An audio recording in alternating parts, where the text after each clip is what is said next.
there's also a number of less obvious constraints, market distortions, challenges that also come up as programs are trying to benefit women, which lead sometimes to, or which affect the degree to which programs are successful in doing so, or whether women are excluded, or even where programs can lead to negative unintended consequences. These sort of so-called unrecognized constraints, which have to do with elements like unpaid care work and social norms or gendered norms, not only affect the degree to which women benefit from markets, but they also affect the functioning of markets themselves. So, for example, factories that employ a lot of women may experience a high turnover of staff that derives from a combination of unrecognized, unpaid and care responsibilities that are placed on women and on households, disproportionately often on the poorest households. Women's participation in labour markets can also be distorted by norms about what's appropriate occupations for women, for example, or women's mobility. And I think these issues are sort of becoming increasingly on the radar of donors and of implementers of market systems programs. We've certainly seen, for example, the issue of unpaid care work really getting focus under the UN. The ILO and UNRIST have both published reports recently on this. The UN Special Rapporteur on Extreme Poverty and Human Rights has been also highlighting the issue of unpaid care work. The OECD, organizations like Oxfam and ActionAid, and the list goes on.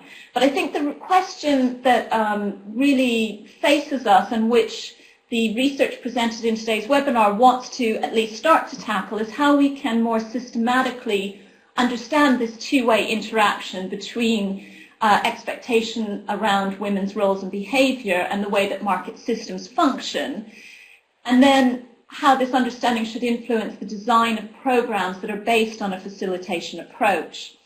So I mentioned a couple of pieces of research that will be the focus of the webinar today. These are two pieces that have been developed very much in collaboration with the BEAM community and with market systems practitioners. The first, the social norms factor, how gendered social norms influence how we empower women in market systems development, has been led by Market Shares Associates. And the second, unpaid care work, facilitating systemic change towards women's economic empowerment, has been led by IDS in our role as part of the BEAM team and in collaboration with Oxfam.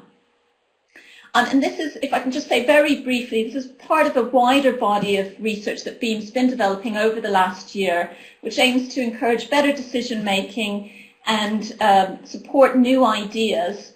Much of it, as I've said, in the case of this work, has been co-created with practitioners, and it's really trying to bring together the theory with practical experience to fill some of these knowledge gaps and demonstrate what they can mean for practice, with a real emphasis on empirical evidence and practical learning. And this research is all available on our website, as will be today's reports, and I'll include in the chat box in a moment the link to where you can find the research. But I think without further ado, I should be handing over to our presenters today. The structure and the order will be, firstly, Erin Markel from Market Shares Associates will speak about the research on gender norms. And then Maestre from IDS will present the IDS Oxfam BEAM research on unpaid care. And finally, Thalia, who many of you will know from Oxfam, who's worked on these issues and in the area of women's economic empowerment for many years, will share her reflections on the research, bringing some insights maybe more from a practitioner perspective before we open the floor for comments, questions. And I want to say, last thing, please do use the chat box for your questions. And please, you do not have to wait until after the presentations to start with your questions. I'd encourage you, as you're listening to the presentations, when questions strike you, just to put them straight into the chat box. And I will try to collect them and direct them to the speakers as appropriate after the formal presentations are done.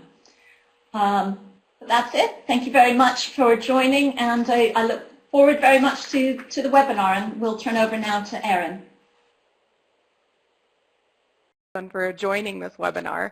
I think it's encouraging how many people we had sign up for the interest in this issue, which is wonderful. I also just wanted to say thank you to the Beam Exchange for funding this really important research and for hosting this webinar. And I also want to give a big thank you and shout out to my co-authors on this report, Emily Getleaf, Linda Jones, Emily Miller, and Laura Kim, and also to the amazing practitioners who gave us a lot of their time and insights. So this was quite a collaborative effort. Just moving into my presentation, let's see if I can do it. There we go. Our paper, like Jodie had mentioned, really focuses on the social norms factor and the gendered social norms and how they affect women's empowerment in market systems work. And in terms of today, in terms of my objectives, obviously we have quite a short presentation, but I just want to give a quick introduction to the research and also talk about some key findings that we found. Before I jump into that, I do just want to give a brief introduction of myself and Market Share Associates. For those of you who don't know us, Market Share Associates is a boutique consulting firm dedicated to innovative economic development using a systems and empowerment approach to guide all of the work that we do. I lead our economic empowerment practice area, and also I'm a co-founder of Market Share. And then I just wanted to go into a quick introduction to our research. I just have to note that this topic is very, very dear to my heart, and as a market systems practitioner myself, I really have found that social norms and the inherent power dynamics that surround them to be a key root cause of why our interventions have been unable in certain circumstances to shift market systems and behaviors to empower women over time. So I really see social norms as being very, very powerful and also complex and have a strong influence on markets and the people that we seek to serve within them. So I do see that there is a really interesting opportunity right now because market systems as an approach tends to embrace this complexity when it really matters to the people we're trying to support. And so I do just want to put it out there that I challenge everyone on this call to begin thinking about social norms and testing and piloting and documenting their new ideas so we can start unpacking and demystifying this type of complexity that I think surrounds this idea of social norms and women's empowerment. Because I really do think, and from our research what we see, is that there actually are some really practical ways that we can start to address this and integrate this into our programming. And I think really our research has just kind of scratched the surface of this topic. I mean, I think there is a lot more work to be done, and I think it's really, really interesting. So with that pitch, I'm going to jump into our research. I quickly want to note that this research is building off of and informed by some of the work that was done under the LEO program. There's a link up here for people who want to go to that and explore that women's economic empowerment framework. I'm not going to have time to get into it, but I think it's very interesting. And in terms of our research questions for the work that we did here, we really tried to focus around 4 key pieces, and this is actually what framed our paper. So we looked at what are social norms and how are they defined, and here we really examined the academic literature and kind of literature and documentation outside of market systems work, as well as talking to market systems practitioners about how they define this. And then we looked at how do social norms influence women's engagement in market systems, how do market systems programs identify and assess social norms that affect empowerment, and then what are the promising strategies that can be applied. And we say promising because, like I said, I think we're kind of just getting into the initial documentation of this, and there really hasn't been a lot of longer term longitudinal impact assessments done on how social norms and integrating them into market systems program have unfolded with our programs. In terms of our method, I do just want to note that we just talked to a wide array of programs across various contexts and a wide array of programs that either their focus is kind of their key aim is women's empowerment versus ones where they were kind of just starting to integrate women's empowerment thinking into their programs. And I think this gave us a very, very interesting mix of programs and perspectives to integrate into the paper. The two key kind of in-depth case studies where we had people go out to the field and do research were with the Strengthening Dairy Value Chains program in Bangladesh, implemented by CARE International, and the Sierra Leone for Business Action program implemented by Adam Smith International. I just want to jump in now into some of the kind of key content of the paper and the findings that we had. So in terms of the academic literature that we reviewed, I think one of the most interesting things for me that came out was really kind of trying to come to some form of a common definition that would be of use to market systems practitioners. And I think we found that there really isn't a lot of agreement on what a social norm actually is. So we did have to spend quite a bit of time looking at this, talking to different people, and I think for ourselves, we came to this definition that you see here on the slide. And what I want to point out that I think is really, really important about this definition is kind of twofold. One really important thing that we found that I think has really serious implications actually for market systems practitioners is that norms are actually very distinct from other types of beliefs and attitudes. So we found that there really is a difference between kind of this personal and individual level belief and values, where norms are really happening at this more kind of collective behavioral level, or if you even want to call it kind of a systems level. And I think that has a really interesting implication when you're thinking about how to identify these and also how to treat them when you actually want to design behavior change tactics. So if you can have an understanding around these nuances between what is a personal belief, what is a personal value versus what actually is a social norm, I think that distinction can also really help people to identify and address some of these key market constraints and how social norms play into that. The other key point to point out here that I think is very interesting is also that norms really shape, one, how people behave, but also this whole idea that it's also how people expect others to behave. So it influences people's behavior not only for themselves, but also because they have an idea in their mind of what others expect from them. And it might not actually be because they have the same personal belief that they want to actually adhere to this norm, but that they actually adhere to this because others, or they believe that others are expecting this of them. And sometimes all of those pieces are very misaligned. So anyway, I just want to note those two important things, and we go into a lot more detail and kind of break that down in a bunch of different ways in the paper, which I think is just very, very interesting. Another piece I want to mention here, and it's a little bit hard to see this graphic on the slide. The text is quite small, I'm realizing. But I think what we're trying to show here in the paper we go into kind of a lot of depth and a lot of examples around each of these pieces, but that there were kind of a common set of norms that we saw throughout our research, and you can kind of see that we've listed them here, but that all of these norms affected access and agency issues for women differently. But we did see kind of a common set of norm across multiple programs, so we tried to document that here. So this is not a long list of all the social norms that exist that constrain market engagement for women, but it is specifically related to the market systems programs that we spoke about.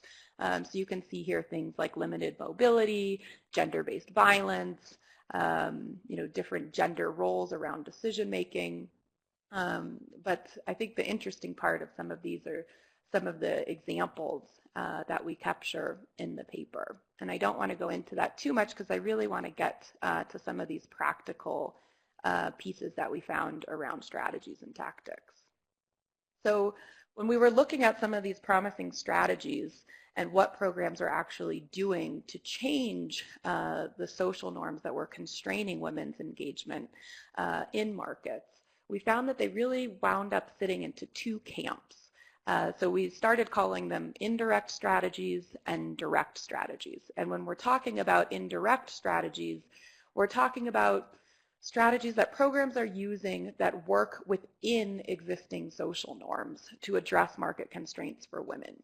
And that within this approach, there's really an inherent assumption that programs are making that as we work within these existing social norms, changes will happen that will eventually change social norms for women. And I'd like to say that I think the majority of programs that we spoke with are using these indirect strategies. And I want to just talk through a couple quick examples because I think these are very interesting, and we did see some indicative evidence that these indirect strategies actually are working towards that assumption that there are results showing that using these indirect strategies has led to or has resulted in social norm change. So, for example, in the program that we looked at in Bangladesh, they were encouraging women to take on new roles, such as becoming input providers and working in artificial insemination. So really looking at kind of parts of, kind of breaking down gender roles, working in new areas, and also looking at different types of functional upgrading within those. And women health workers and these input providers reported that the project brought about changes in social norms so that women are now accepted for their new roles with significant technical and management responsibilities. And so, we thought this was interesting because women, over time, basically were able to get the respect of the community as they showed, their benefit within these new roles. But we did see within the same example that the lack of other women adopting these roles suggests that there were still social norms restraining women from actually entering into some of these roles themselves. So that the social norms could change for certain women, but did not kind of change for all women. And kind of the next piece then I want to jump into is the direct strategy, and we really see that market systems programs aren't using this as often, but that they are starting to look at direct social norm change strategies within their target communities. And a kind of key way for doing this has been around trainings and promoting community dialogues within programs. And I think a challenge for market systems programs around this is how you could do this effectively while using a more pure facilitation approach. So my last slide. Yeah. Erin, can you hear me? Sorry, I'm just going to jump in. I'm going to ask you to save your key recommendations to bring into the questions because we're really running up against time. So I'll make sure that we come back to you on those, but I'd like to move to the next presentation. Okay. Thanks. Mara, do you want to go ahead with the presentation on unpaid care work, and then we can sort of, as I say, bring these recommendations out in the questions.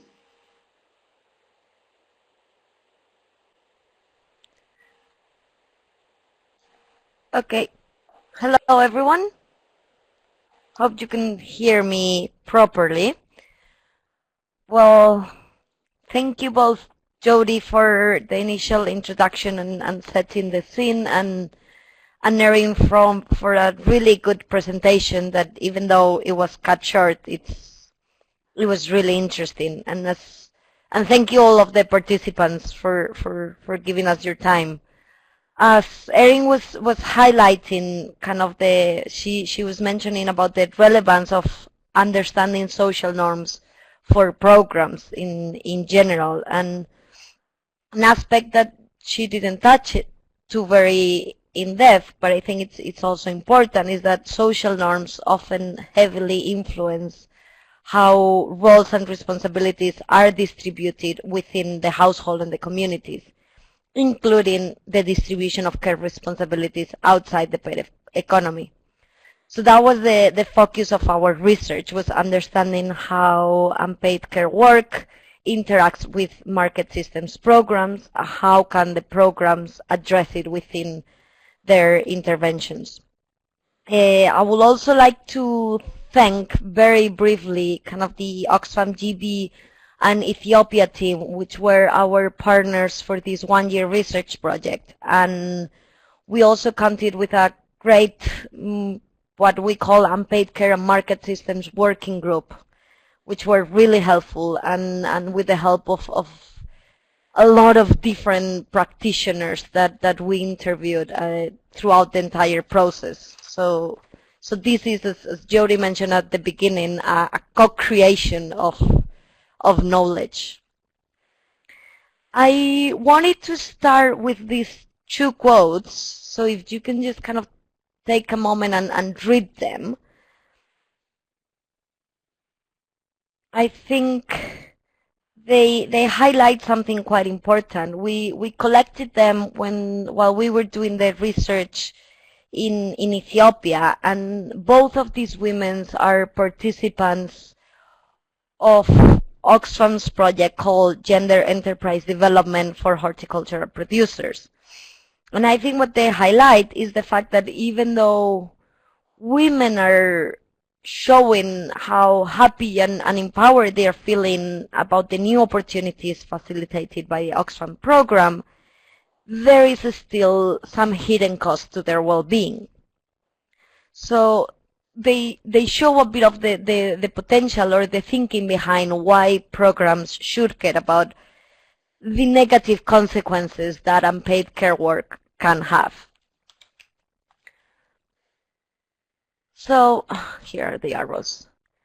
So what is unpaid care work, and why does it matter to us? Just really briefly, and to note, I'm going to go over a lot of really important and very contested topics. So I'll be happy to answer more questions, and there is definitions and more details on the report. So just really to go over the basic concept of unpaid care work, is this group of activities that serves people on their well-being. And we are not saying that unpaid care work or responsibilities are a negative thing. They are positive, and we consider them as a social good that underpins society and markets. However, the problem is when these work or these responsibilities are invisible, are very heavy, or are unequal. And even though they are outside the paid economy, we call them work because they require time and energy. So whenever I refer to unpaid care work as a problem or a constraint, it's to this invisibility and heavy and unequal distribution that I'm referring to. I'm not saying that care is bad. So as I said, care underpins society, and that includes market. And there is research that shows that heavy care work can, for example, have negative impacts on the overall economic productivity and growth. But more important, market systems programs cannot ignore it. Because for the mere fact that if a market system program is trying to target both men and women, to do this both men and women need to have the time available, the access to information, the mobility, etc., to be able to benefit from these new opportunities. So as we saw from the quotes before, unless some of the challenges around these are addressed, women will either not be able to participate on the programs or carry what is well known as the double burden of doing both the productive and the care responsibilities. So how does care interact with market systems? It's often through impacts on time. The more a woman, and I'm talking about women all the time because when I mention unpaid care work is distributed unequally, it's often women and young women that end up carrying the full responsibility of this type of work. So I was saying that it interacts with market systems by impacts on time. The more time a woman spends either on the land, the less time she has to care for their children, and vice versa. On mobility, as some care responsibilities may limit the women's mobility and their agency. Because if unpaid care work is not seen as contributing to the household economy, it can actually undermine a woman's self-esteem. So these factors are interrelated, but they are also heavily influenced by functions and institutions within the market system. So such as power relation, access to information, to infrastructure, formal policies, and social norms. So how can programs address unpaid care and address these issues we've been talking about? The first step will be for programs to recognize unpaid care responsibilities. So we think they should carry out a gender market analysis, asking questions around unpaid care, so questions around distribution of roles and responsibilities in the household or the community, a map of services and infrastructures available, for example, and these will start to reveal some of the patterns of this unpaid care work, of this unequal distribution. Then programs can identify those constraints that are related to unpaid care work, that are systemic to the way the market system works, and start to think about how to facilitate the desired system changes. This table has a simple mapping of some of the changes of the solutions we have seen programs facilitate. So solutions to these problematic aspects of care provision are often referred to as the 4 Rs, which are recognition, reduction, redistribution, and representation. The way we have seen other programs tackle this, and we think it's recommendable to do, is to use a combination of approaches. For example, trying to work around adapting the market system to work around some care responsibilities, so changing the location of some collection points so women can access them, combining that with addressing the constraint directly, for example, supporting women's collective action to change labor laws. So now I will present some of the examples that we encounter through our interviews of existing market systems programs trying to address this. And these are only a few examples. There are a lot more on the report kind of highlighting all the different types of solutions I mentioned before. So the first one is coming from an organization called GTLI. They work in Ethiopia and they managed to reduce arduous tasks. So for example, in that community, women were spending a lot of time grinding and preparing food. So they supported women to set up a grinding mill. The mill has now been active for 5 years and it provides the community with the grinding service, increasing women's time available to do other productive activities or to have leisure time. And then also the mill is owned and run by women. So those women that own the mill, they have managed to increase their voice within the community and they now act as role models, creating kind of a positive cycle of changing practices. So this is also a combination of interventions. Another example that we thought it was fascinating is ALCP in Georgia. They are working on improving women's representation and access to decision-making fora. So often a lot of these constraints will interact and reinforce each other. So for example, this is what happened to ALCP. They saw that women didn't have access to basic infrastructures such as water or childcare facilities. They also noticed that because women had reduced mobility, they couldn't really access forums where the village was discussing participatory budget discussions, so women's needs were never addressed. So what they did was try to find an entry point. They identified a series of gender laws that had not been enacted since 2010 and partnered with the local government to try to implement a solution for this. And what they've been doing is they simplified the law into guidelines, they train municipal staff, and they co-finance with the government the creation of what they call women's rooms. So these rooms today are acting as a safe space for women to raise their concerns.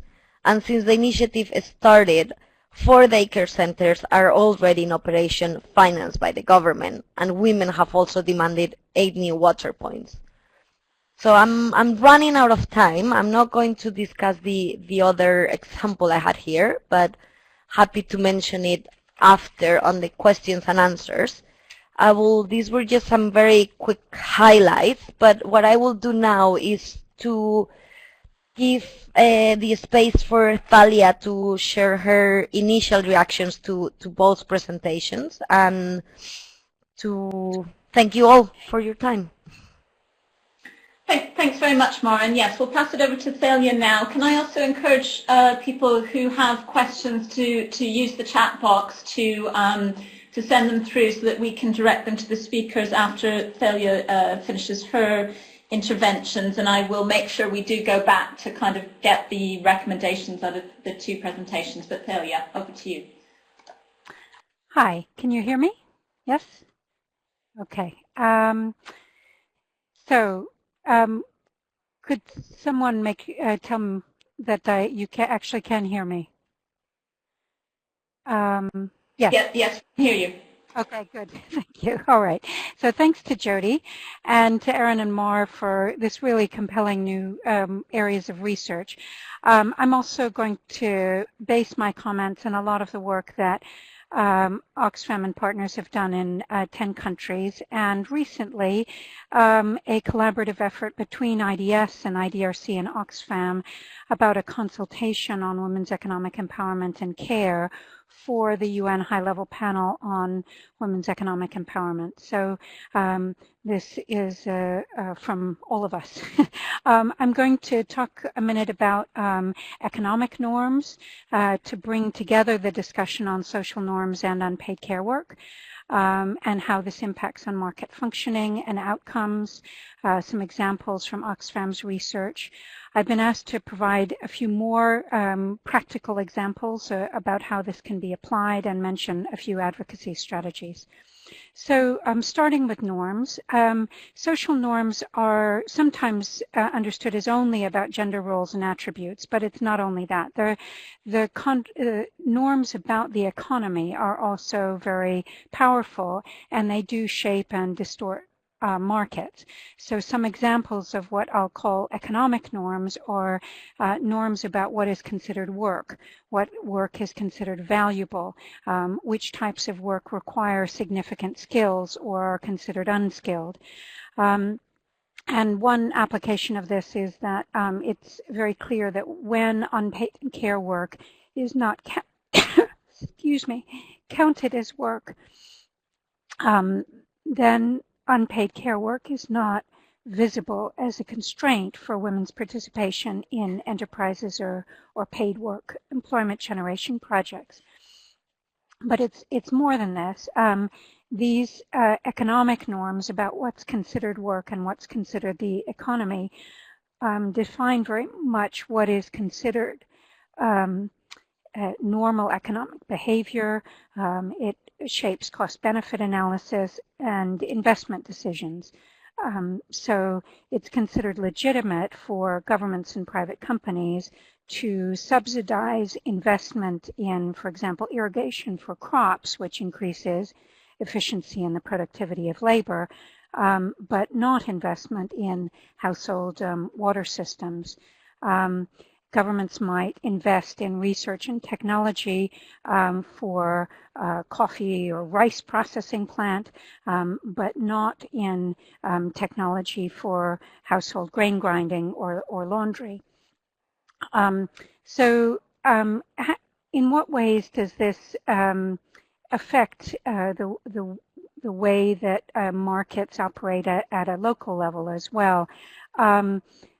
Oxfam's household care survey research has looked at what Erin was mentioning about individual values and behaviors and perceptions of collective expectations, but it's also explored which tasks, both productive like harvesting and house construction, or reproductive like cooking and washing, that women and men consider are valuable or consider that require significant skill. And in the research, men have also considered housework as petty work and beneath them. And both men and women, strikingly, have considered that taking care of farm animals requires more skills than people care, than child care and elder care. So this norm, which I consider an economic norm, as much as a gender norm, is likely to distort wage levels in paid care services, as well as contributing to making unpaid care work invisible. Norms like this also affect women's ability to negotiate and bargain around care. And our research has shown that the division of labor about care seems to be an exception to what we consider usual pathways of empowerment. Erin mentioned these indirect strategies and assumptions about social norms change. We assume that when women have more income or paid work, that this leads to more equal decision-making in families because women have more bargaining power. However, Oxfam's research so far does not show a consistent relationship between women's income, savings, education, or even their scores on other household decision-making and the level or inequality of hours of care work.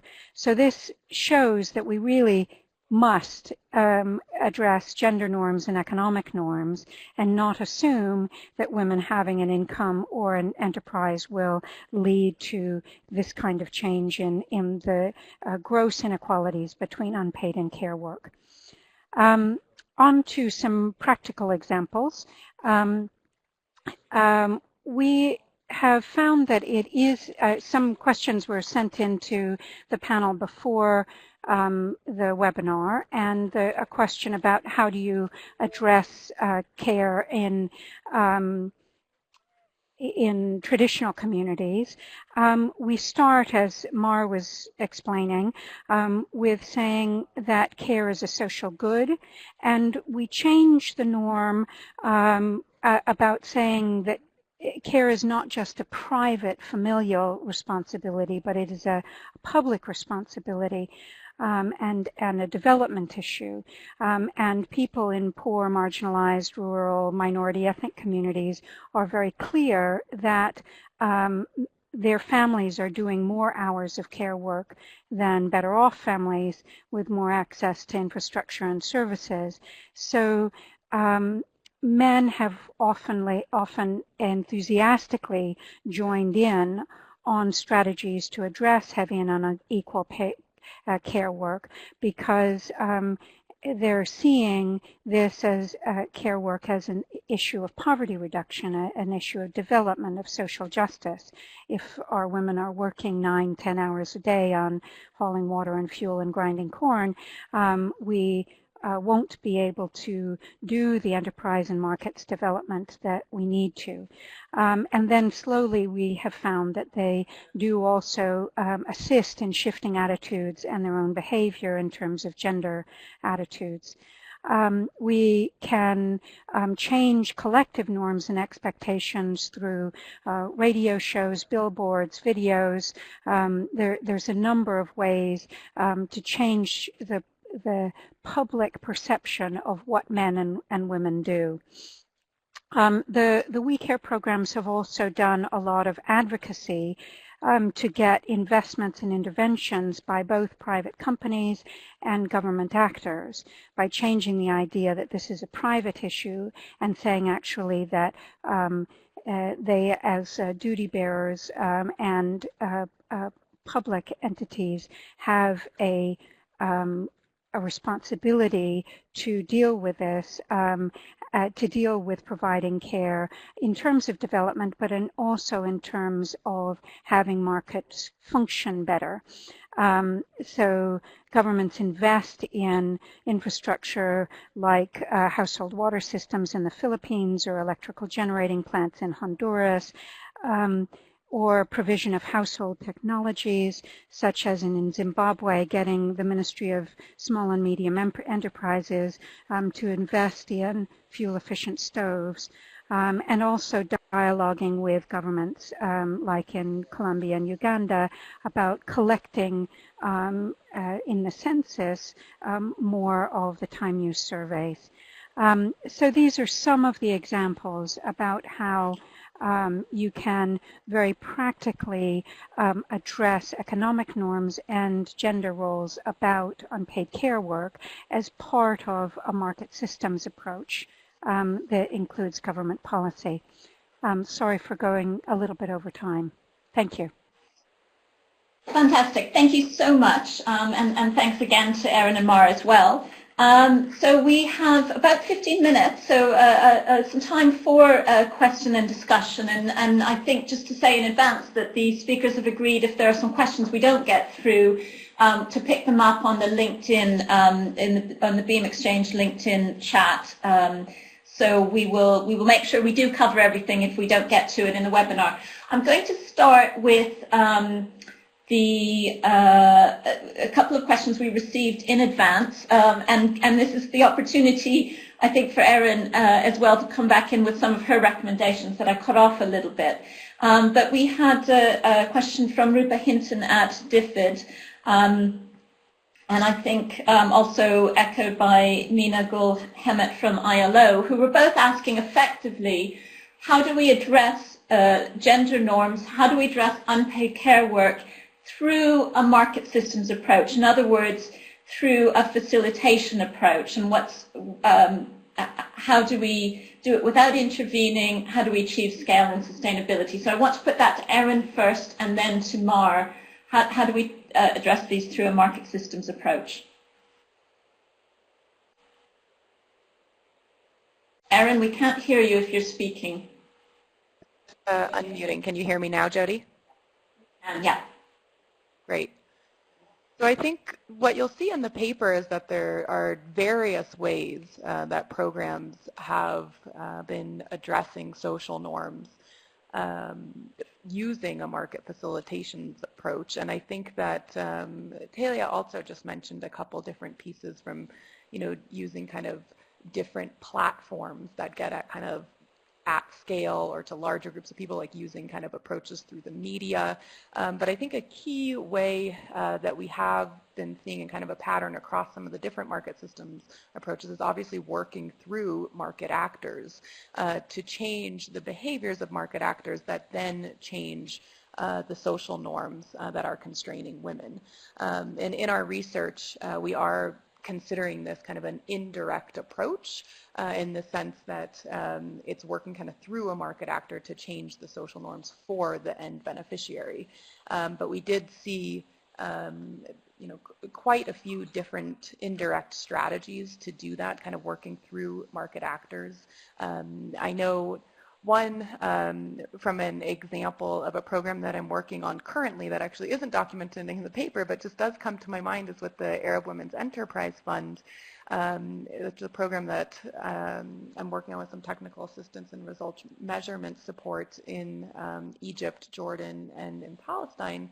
In Egypt, they are working through a few different market actors in the ready-made garment sector to help introduce kind of onboarding trainings and different pieces for new recruits of women, and also helping to kind of revamp the recruitment systems within that industry to be more friendly and more responsive to women. And one piece that there really has been a business case for is to not only kind of serve these kind of technical skills for women as they enter into the workforce, but to also look at these kind of different types of softer skills that address and bring awareness around different social norms that women might face in the workplace, and bringing kind of strategies and kind of knowledge and different skills for them to be able to work kind of within those existing social norms, as well as highlighting kind of role models and supervisors to directly tackle some of those social norms. So I think that that is an interesting example that's using a facilitation approach to address some of these issues. But I'll stop there, and there's a bunch of different examples in the paper. Great. Mar, do you have something to add?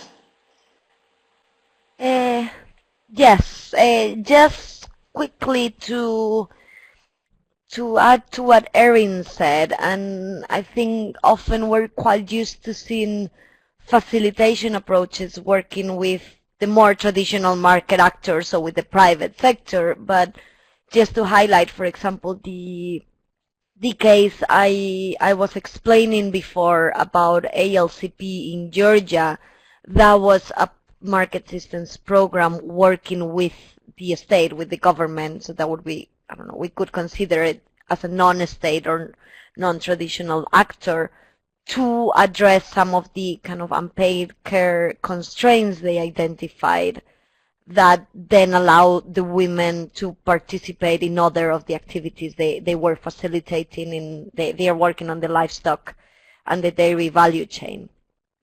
So, and I think I'll just mention really briefly that I think it's interesting. The other example I didn't have time to discuss. It's a bit more of a traditional one, but in this case, it's the market development facility working in Fiji. They are working, so they've partnered with Mark One Apparel, which is a garment factory in the area, and they are co-financing a feasibility study for them of the potential of establishing a subsidized company-managed daycare center for the workers' children. So this is a way programs can unlock, if you may, or help facilitate market actors to find their own business case or their own initiative. So maybe they don't see clearly, but the program in their facilitation work can kind of say, well, we found these small statistics about the potential of whatever it is. In this case, it's about reducing staff replacement and achieving higher productivity for the factory, but it can be any other cases. So then it kind of sparks interest on the company to go and do more research themselves. Thanks. I'll move on to another question, which I think is related really, again, to the notion of working through a market systems approach, not necessarily so much specifically the facilitation techniques, if you like, but why should market actors that you might be working with in a program care about any of this? Why would they care about unpaid care work, for example, or about gender norms? And so I'd like to put to Mar and to Thalia a question about how you incentivize actors to incorporate these interventions, why it's relevant to business actors. And there was also a question which you may touch on if you have something that came through the chat box about quantifying the benefits of addressing unpaid care work or the time saving from it that could be factored into the analysis. If you have any thoughts on that, also to respond. So I'll ask Mar again to come in, and then Thalia. Okay, so I'll mention on the report, we do have a kind of a section on why should market actors care, and there are kind of different examples of several impacts of when private sector actually has found positive to care or to address unpaid care constraints. So this is often kind of these challenging unpaid care constraints often have impacts on the product quality and productivity, supply chain reliability, workforce stability, as I just mentioned before with the case in Fiji. And it can also be like a business case around customer attraction, so customers that care about companies doing well. I'll highlight an example from the body shop, and I think Felicity. She's a PhD student that has been working with the Body Shop for a few years now, and she's been researching in Nicaragua how to introduce a fair trade premium that covers unpaid work. So in her premium, it's looking at unpaid labor in general, and part of that includes unpaid care responsibilities. And the aim of the Body Shop is to kind of increase their supply security, and as I mentioned, also have a customer attraction or kind of engage more with customers and their product. So the initial calculations have found that women's unpaid labor contribute to 22% of the total input in sesame produced by cooperatives in Nicaragua. So that's kind of a very strong business case of why unpaid care is relevant. And just quickly, another example we have on the report is of an IT Indian company called Infosys. They've started implementing flexible schedules to support women that work on their call centers. And 3 years later, after implementing this type of policies, the number of women coming back to work after maternity leave went from 59% to 83%. So I think those are kind of two cases that show different examples of the business case for companies. Great, thanks. Thalia, do you have thoughts to add to that? Yes, I wanted to talk at a more local level. Private sector companies are also producer and marketing associations or local businesses. And one of the things that we found is absolutely critical is context-specific evidence. So a national or even a regional time use survey isn't going to be as good as saying these 150 or 800 women who are in your supply chain or your workers have an average workload of 79 hours per week, of which 45 is care work and 9 is unpaid community work and 10 is subsistence agriculture. So they basically don't have any time to really develop this enterprise or to do good production. So it becomes just a very compelling argument about these women in your particular situation. And having context-specific solutions as well means that you're not trying to have some external agenda, but people are coming up with their own solutions about what is problematic and what needs to be solved.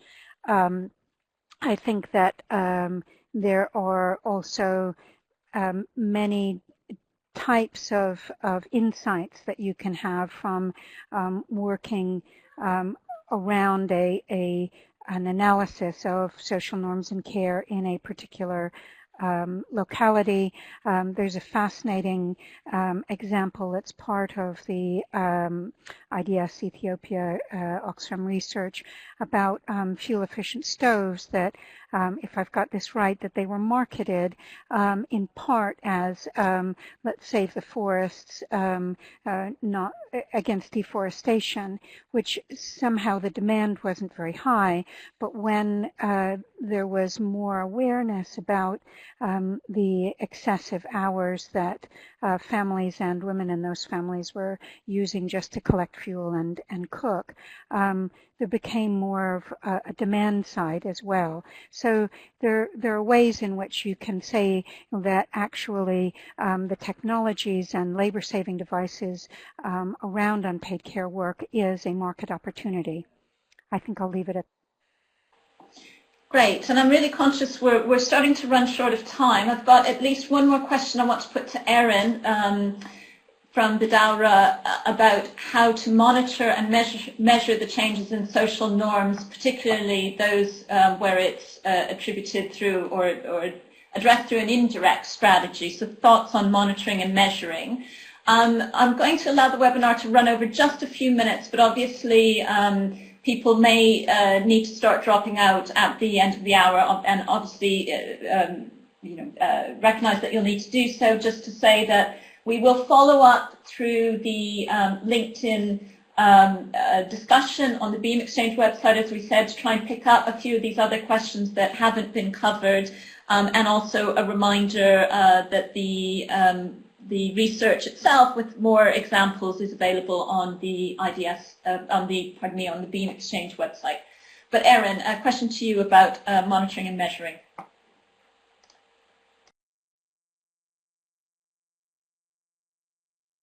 Sorry, Erin, we seem to, oh, yeah, there you go. Oh, can you hear me now? Yes, Jodie? That's fine, go ahead.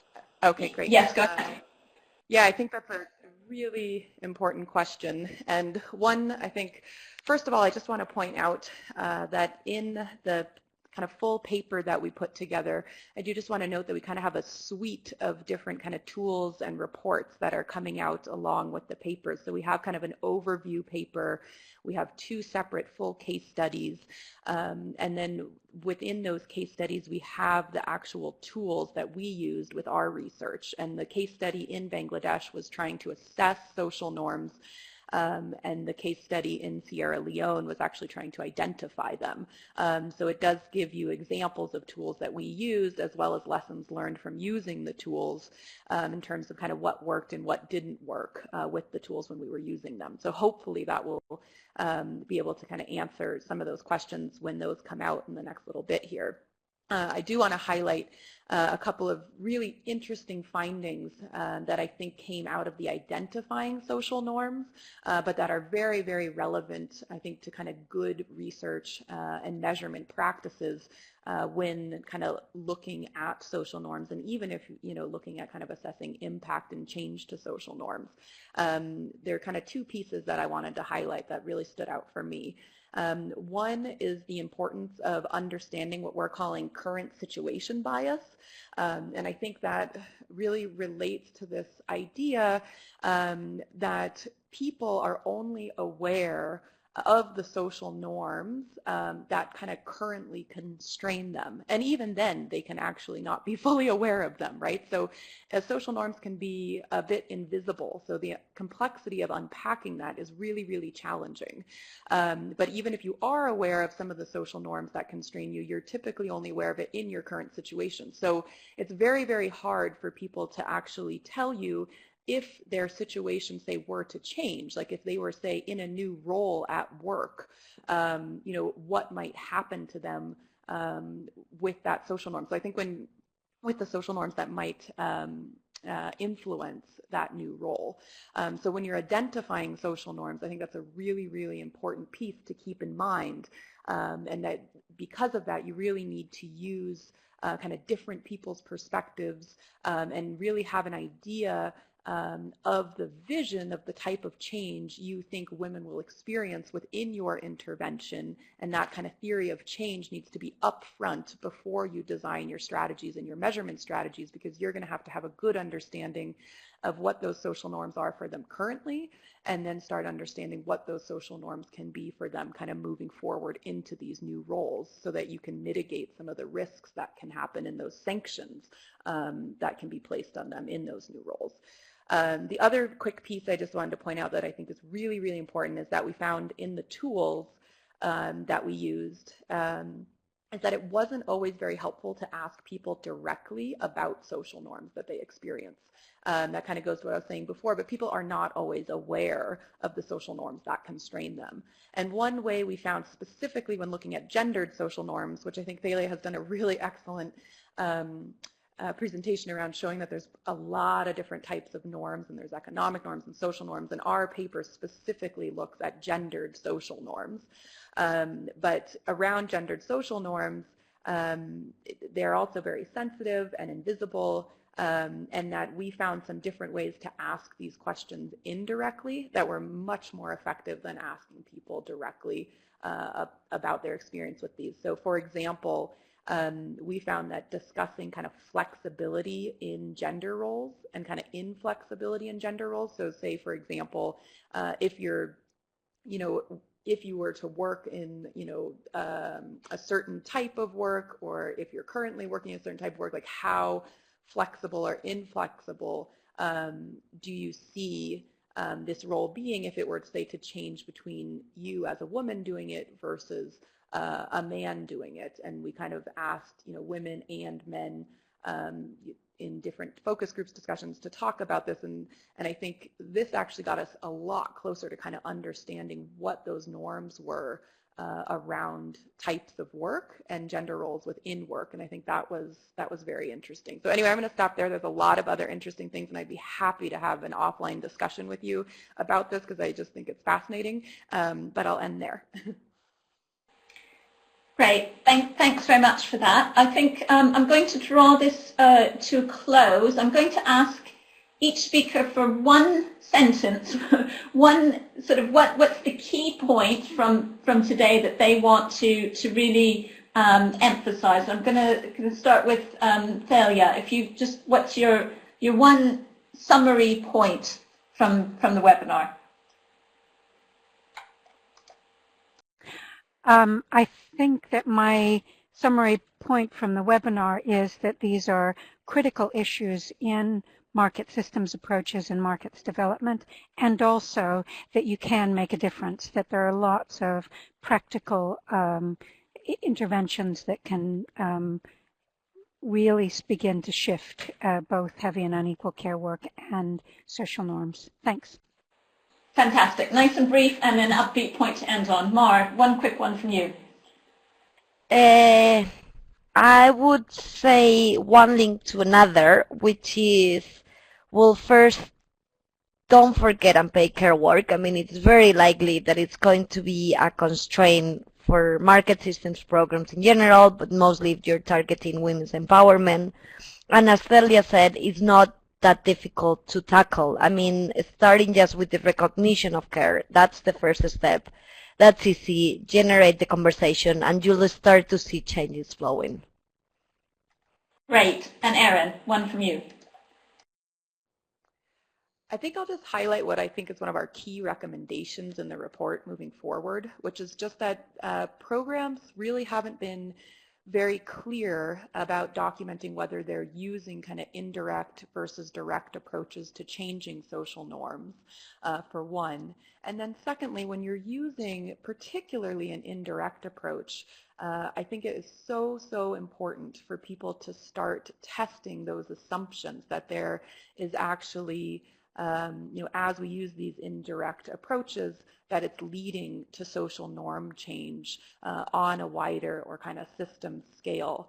And I think that moving forward, we really need to have more impact and longitudinal studies, and we need to be able to fund those to actually say whether or not this assumption holds true. Perfect. And if I'm allowed one, I would just say that this interconnected relationship between norms and unpaid care and the way that markets function, particularly those that involve women, is crucial. They're not separate things, but they're very much one and the same, or part of the same system. So with that, I'm going to draw us to a close. Can I just say, again, reiterate, if you do have questions that you still have pending, to go to the Beam Exchange LinkedIn group. Sarah has included the link on the chat box, and post your questions there and we will respond to them. Secondly, to highlight that the briefing notes from these two pieces of research are on the Beam Exchange website, and again, Sarah's included the link on in the chat box. These are the shorter briefing notes. There will also be a longer accompanying report for both, which is just in production and will be up shortly. And finally, can I please encourage you to fill out the survey on the webinar, and again, the link to the survey is in the chat box. So thank you everyone very much for your interest and participation. Thank you so much, Erin, Markel, Maestre, and Thalia for your great presentations, and look forward to continuing the discussion. Thanks.